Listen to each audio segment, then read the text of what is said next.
అందరికీ జై శ్రీరామ్. ఓం నమో శ్రీ వెంకటేశాయ. మీరు తమ్నైల్ ఫోటో చూశారు కదా, ఆ బాబుకి 6 నెలలు. ఆ అబ్బాయి హెడ్ అయితే 18 కేజీలు ఉందండి. అంటే అది ఇక్కడ కాదు, నేను వేరే కొన్ని వీడియోస్ చూశాను, కొన్ని ఫొటోస్ చూశాను. అంటే ఆ అబ్బాయి ఫోటో తమ్నైల్లో పెట్టాను కానీ వీడియోలో ఎందుకు పెట్టలేదు అంటే, యూట్యూబ్ రూల్స్ ప్రకారం కొన్ని పెట్టొచ్చు పెట్టకూడదు కదా. ఆ అబ్బాయి పుట్టుకతోటే అలా పుట్టాడు. అంటే చూస్తే నేను సడన్ గా చూసి ఒక బొమ్మ ఏమో అనుకున్నాను. తీరా చూస్తే ఆ వీడియో అంతా చూస్తే నాకు చాలా బాధ వేసింది అన్నమాట. అయితే కొంతమంది ఏంటంటే కన్సీవ్ అయిన తరువాత కొన్ని జాగ్రత్తలు పాటించాలండి. అవి డాక్టర్స్ చెప్తారు, మనం కూడా అలా ఫాలో అవ్వాలి ఫుడ్ ప్రకారం. ఏంటి ఏదైనా ఇప్పుడు అంతా రేడియేషన్ కదా, రేడియేషన్ వల్ల కూడా ఇలా కొత్త ఏంటి పిల్లలకి రకరకాల రోగాలు వస్తున్నాయి. కొన్ని స్కానింగ్ లో తెలుస్తాయి, కొన్ని పుట్టిన తర్వాత తెలుస్తాయి అన్నమాట. ఎందుకంటే నేను ఇలా చెప్తున్నాను రేడియేషన్ వల్ల అని అంటే, నాకు తెలిసిన వాళ్ళు ఆ అమ్మాయికి మ్యారేజ్ అయింది, వెంటనే కన్సీవ్ అయ్యింది అనమాట. అయితే డాక్టర్ దగ్గరికి వెళ్ళింది. డాక్టర్ దగ్గరికి వెళ్ళి కొన్ని టాబ్లెట్స్ ఇచ్చి జాగ్రత్తలు ఏవో చెప్తారు కదా, అలా ఫాలో అవుతుంది. సడన్ గా ఆమెకి ఒక రోజు అంటే కడుపు నొప్పి వచ్చింది అనమాట.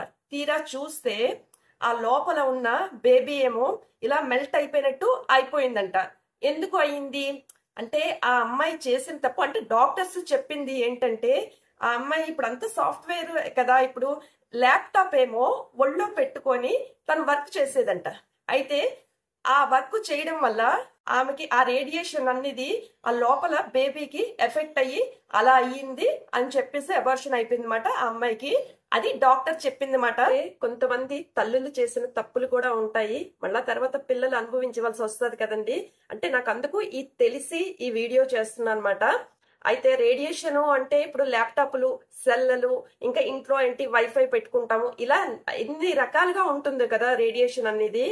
కొంచెం అవి లేకుండా నైట్ టైం అయినా ఆపేస్తూ ఉండండి. ఇంకా కొంచెం కన్సీవ్ అయిన తర్వాత మనం ఒక డాక్టర్ చెప్పింది ఫాలో అవుతూ మనం ఏంటంటే భగవంతుడిని కూడా నమ్మేము అంటే మాత్రం తప్పకుండా ఆ పుట్టేవాళ్ళు చాలా హెల్తీగా పుడతారండి. ఇంకా పుట్టిన తర్వాత ఇప్పుడు ఏదైనా అనారోగ్యంతో పుట్టారనుకోండి, జీవితాంతం వాళ్ళ కోసం బాధపడాలి కదా. అయితే అలా అలా కాకుండాను మీరు అంటే మీకంటూ అంటే లోపల ఉన్న పిల్లల కోసం టైం స్పెండ్ చేయండి కొద్దిగా సేపు. మీరు ఏం చేస్తారు అంటే భాగవతం వినండి, లేకపోతే చదవడం అయినా, లేకపోతే రామాయణం చదవడం అయినా, వినడం అయినా, లేకపోతే మహాభారతం, ఇలా పురాణాలు ఉన్నాయి కదా, లేకపోతే ఇది సుబ్రహ్మణ్య స్వామి జననం ఉంటుంది కదా, అది వినొచ్చు. అలా రోజుకి ఒక అరగంట అలా పెట్టుకోండి. అంటే అలాంటప్పుడు మనకి లోపల ఉన్నవాళ్ళు కూడా, ఇప్పుడు సైన్స్ ప్రకారం లోపల ఉన్నవాళ్ళు కూడా వింటారనే కదా తెలుస్తుంది, ఒక మ్యూజిక్ అనేది. అలాగా అంటే మంచి పాటలు వినడం, ఇంకా అలా చేయండి.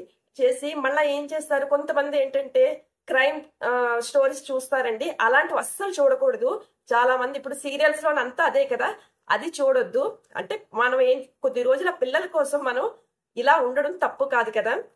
ఈ ప్రెగ్నెన్సీతో ఉన్న వాళ్ళు ఏం చెయ్యాలి అంటే, ఏది తిన్నా ఏంటి ఒక టాబ్లెట్ వేసుకున్నా మనం శ్రీ అచ్యుతాయ నమః, శ్రీ అనంతాయ నమః, శ్రీ గోవిందాయ నమః అనుకుంటూ మనం వేసుకోవాలండి. అంటే ఎలాంటి ఇప్పుడు అనారోగ్య సమస్యలు కూడా ఉండవు. దీనిది ఒక శ్లోకం ఉంటుంది, ఆ శ్లోకం కూడా నేను వీడియో చివరిలో ఇస్తాను అనమాట. ఇప్పుడు ఆ శ్లోకం గుర్తుండదు అనుకోండి, మనం ఏది తినేటప్పుడు కూడాను శ్రీ అచ్యుతాయ నమః, శ్రీ అనంతాయ నమః, శ్రీ గోవిందాయ నమః, ఈ 3 పేర్లు అయితే గుర్తుంటాయి కదా. అలాగే ఎక్కువసేపు అది జపిస్తూ ఉండండి. ఇలా మహాభారతం గాని ఏదో ఒకటి ఎక్కువ భాగవతం విన్నారు అంటే మాత్రం ఇలాంటివి ఏవి మాట కృష్ణుడు ఎంత యాక్టివ్ గా ఎంత ఇదిగా ఉంటారో అలాగే పుడతారండి. ఇది నేనైతే నమ్ముతాను. ఎందుకంటే ఒక పక్క డాక్టర్ది ఫాలో అవుతూ మనం భగవంతుని ప్రార్థించాము అంటే దైవ బలం తప్పకుండా ఉంటుంది. ఇది నా నమ్మకం. అందుకే ఏదైనా తెలిసింది మీకు చెప్పాలి అనేదే నేను ఈ వీడియోస్ చేస్తున్నాను అనమాట. ఇలా ఎవరు ఇప్పుడు కొంతమంది చూసారనుకోండి, ఒక 100 మంది చూస్తే ఒక్కళ్ళైనా ఫాలో అవుతారు కదా. అందుకు నేను ఈ వీడియో చేస్తున్నాను. ఎలా ఉంది వీడియో? నచ్చితే మాత్రం లైక్ చేయండి. లైక్ చేసి చాలా మందికి వెళ్తుందండి ఇది, అందుకు నేను లైక్ చేయమన్నది. ఓం నమో శ్రీ వెంకటేశాయ. అందరికీ జై శ్రీరామ్.